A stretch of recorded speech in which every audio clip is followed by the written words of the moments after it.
To our channel Selfless Aimers. It's a new current affair series. You all know the world order is completely disrupted. Iran, Israel, or USA war is going on. It's day 4 and day 5, and there is a lots of destruction is having. बहुत सारा नुकसान हो चुका है और बहुत सारा नुकसान होने वाला है।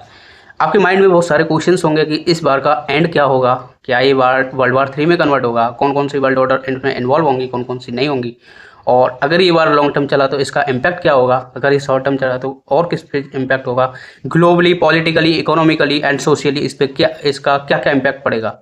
ये बार 3 कंट्री में हो रहा है, 3 कंट्री में हो रहा है, लेकिन इसका इम्पैक्ट कहाँ का पड़ रहा है, यू ऑल नो अबाउट। इसका जो बोलते हैं ना कि जब वार होता है तो उसकी चिंगारी आसपास भी आती है, तो इसका इम्पैक्ट इंडिया पे भी पड़ रहा है। So before starting a video, आज हम डिस्कस करेंगे कि इम्पैक्ट ऑन वार इंडिया पे क्या पड़ रहा है और वर्ल्ड ऑर्डर पे क्या पड़ रहा है। हम दोनों चीज़ में डिस्कस करेंगे क्या क्या फ़र्क पड़ रहा है, ठीक है। और before starting a video I want to tell about Indo Iran relation पे मैंने पार्ट 1 डाला हुआ है, जिन लोगों ने नहीं देखा वो देख लें। आप कंप्लीटली समझ जाओगे कि अभी इंडिया एक्शन क्यों नहीं ले रहा है, क्यों स्टेप बैक ले रहा है। You all know understand the complete scenario what's going on, because the root of Indo-Iran relation is long period, historical period, you all know about। और ज़्यादा जानने के लिए आपको उस वीडियो को देखें, काफ़ी इंटरेस्टिंग है, और कमेंट करें कि क्या इम्पैक्ट है, क्या चीज़ है, आपको समझ में आया कि नहीं आया। सो let's start without any delay. So Iran war, lots of deaths going on. Ayatollah Khamenei are assassinated by the USA, and new Khamenei is coming out, and we are completely silence. There is no impact, and there is no criticize of the action that's going on the Iran, Israel and USA।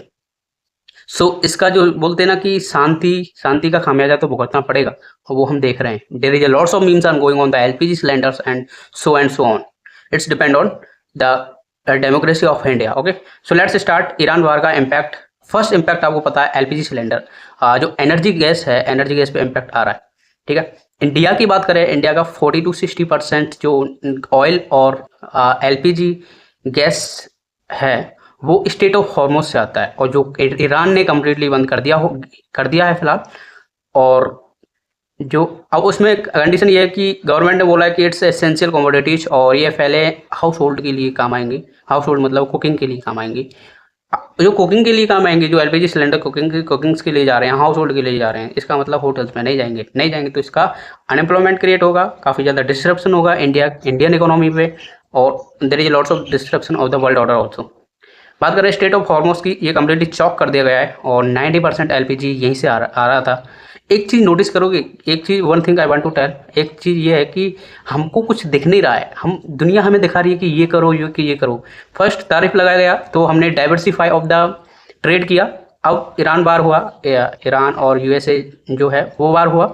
अब हमें पता चल रहा है कि LPG का 90% जो आ रहा है वो स्टेट ऑफ हॉर्मोज से आ रहा है। We don't have any alternative, हमारे पास कोई अल्टरनेटिव नहीं है। So we need to focus on the alternative of each and everything, because we are not a proactive, we are any reactive. You can understand and you can got these things. So now बात करें कि जो demand है, जो LPG cylinder की supply है वो अब कम हो गई है। तो सप्लाई है 2015 में 3.5 मिलियन टन था। कितना था? 3.5। लेकिन 2015 के बाद जो 2025-26 में आया वो 20 मिलियन टन हो गया। So it's a big number. Big number है। और जो गवर्नमेंट की पॉलिसी चला गई थी, पीएम उज्ज्वला योजना, जो हर घर में सिलेंडर की बात की गई थी, तो अगर हम सप्लाई बढ़ा रहे हैं, डिमांड बढ़ रही है, तो हमें अल्टरनेटिव सोर्स भी सोचना चाहिए, ठीक है। तो अब बात करें कि एक कंडीशन है, जो लिमिटेशंस आई है, जो एलपीजी रिजर्वियर्स, हमको एलपीजी रिजर्वियर्स हुए वो बढ़ाने चाहिए थे, लेकिन हमने नहीं किया, ये चीज़ हमने नहीं किया। और बात करें कि जो देर आर 4 सेंटर जहाँ पर एलपीजी रिजर्वियर हैं, जहाँ पर एलपीजी रिस्टोर की जाती है। एक है मैंगलोर, दूसरा है विशाखापट्टनम, तीसरा है डेक्कन ट्रैप, और चौथा है सॉल्ट फॉर्मेशन राजस्थान। इन 4 जगह पर ही हमारे पास रिजर्वियर्स हैं। तो इट्स नॉट इनफ ना, अब ज़रूरत पड़ेगी, अब कहाँ से ला के देंगी गवर्नमेंट, कहाँ तक ला के देगी। तो लेट डिस्कस। और another point is the LPG. Government ने बोला कि एलपीजी का कोई कंसर्न नहीं है, हमने जो सप्लाई बढ़ा दी गई है।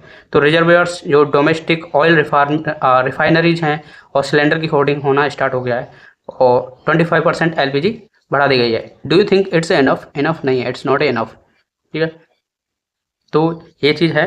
अब बात करता हूँ वेरी वेरी इंपॉर्टेंट। देखो, कोई भी वार हो, चाहे कितना भी बड़ा हो, जैसे फॉर एग्जांपल यूएसए है, ईरान डायरेक्टली यूएसए को अटैक नहीं कर सकता, तो वो प्रॉब्लम क्रिएट करेगा एलाई कंट्री जो है कुवैत, यूएई और ओमान और सऊदी अरेबिया।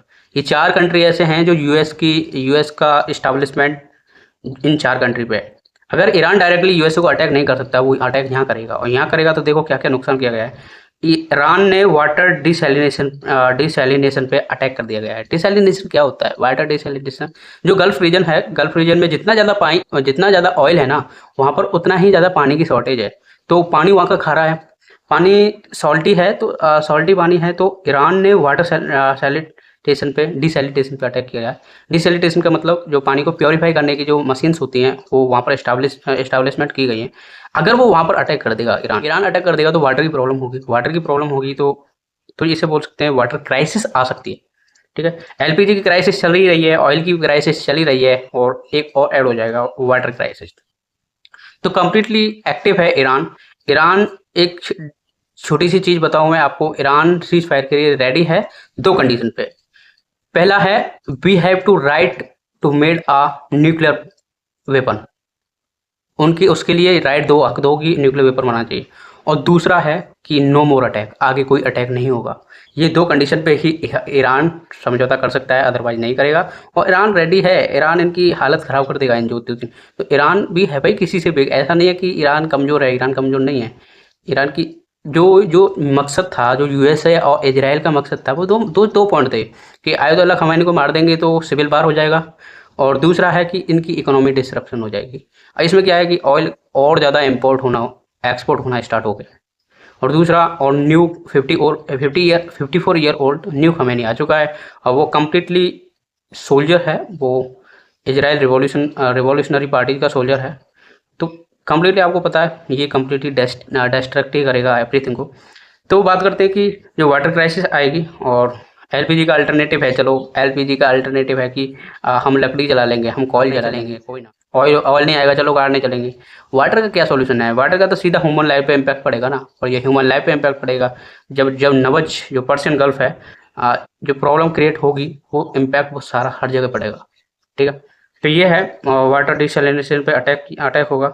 और जब पानी रिफाइन ही नहीं होगा, तो पानी पीने के लिए नहीं मिलेगा, पीने के लिए नहीं मिलेगा तो क्या ही लड़ेंगे, नहीं लड़ पाएंगे।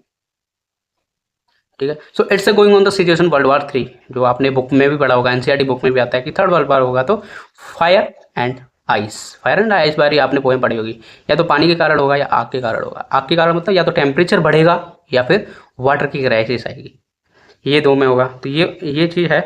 और स्ट्रेट ऑफ हॉर्मस में ऑयल की डिमांड बढ़ेगी, और ऑयल की डिमांड बढ़ेगी, स्ट्रेट ऑफ हॉर्मस को डिस्टर्ब कर दिया है, बंद कर दिया गया है, और ऑयल की डिमांड बढ़ेगी तो इंडिया का इम्पोर्ट ऑयल बढ़ेगा, वो कहीं ना कहीं से अल्टरनेटिव ढूंढेगा। अल्टरनेटिव हर चीज़ का चाहिए, एलपीजी का भी अल्टरनेटिव चाहिए आपको। तो अगर अगर हम अल्टरनेटिव रशिया से कर लेंगे, यूएसए से कर लेंगे, तो यूएसए तो यही चाहता है ना कि ईरान का ऑयल ना लेके हमसे लें। उन्होंने उसने आपको पता है वेनेजुला पे अटैक किया हुआ है इसी वजह से। तो 20 से 40 दिन लगेंगे अगर हम इंपोर्ट करते हैं रशिया से, ऐसे ही काफ़ी ज़्यादा लॉन्ग है वहाँ से भी। तो ये है, और this is the that's all point, और I hope you understand all the things. और एक क्वेश्चन है कि अगर आपको ईरान वार पे completely in depth study analysis video चाहिए, तो आप कमेंट बॉक्स पे लिखना अंडरस्टैंड दिस वीडियो। तब तक के लिए जय हिंद।